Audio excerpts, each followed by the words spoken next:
In the days when kings ruled by the stars and magic whispered through the trees, there lived a queen who longed for a child. One winter, as she embroidered by the window, a drop of blood fell upon the snow outside.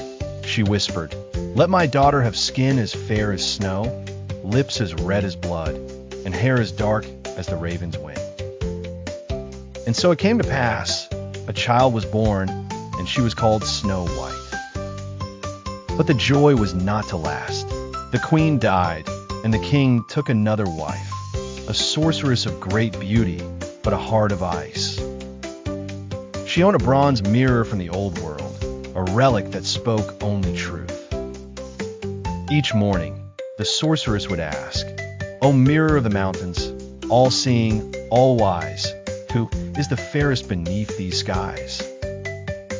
For many years, the mirror said, "You, my queen." But when Snow White came of age, the mirror answered, "Though you are fair, she shines more bright, the forest-born, the maiden Snow White." Consumed by envy, the queen sent a hunter of shadows to take Snow White far into the wilderness and end her life. But when the hunter saw Snow White's purity and grace, he could not harm her. He gave her a stone carved with runes and told her to run. Snow White wandered into the ancient wood, a land where trees whispered old names and spirits guarded forgotten paths. There she found a stone cottage beneath the roots of a great tree.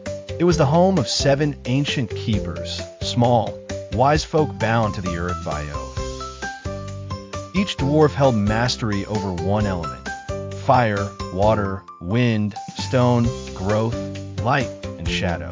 They welcomed Snow White, for the forest had told them she was part of the prophecy, the one who would break the curse of the false queen. The sorceress, learning Snow White still lived, changed her form through forbidden magic. 3 times she came, once with a poison comb, once with a cursed belt, and finally with a blood-red apple, crafted with death root. Snow White fell into a sleep deeper than time, her breath still, her body untouched by age. The dwarfs placed her in a crystal casket atop the sky hill, and the world mourned. Then came a young prince for the eastern kingdoms, a seeker of truth and heir of the Sun People. Upon seeing Snow White, he did not kiss her, for he believed such magic must not be stolen.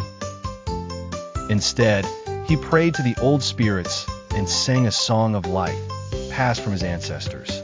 A single tear fell from his eye onto the apple lodged in Snow White's throat, and it melted into silver light. She awoke,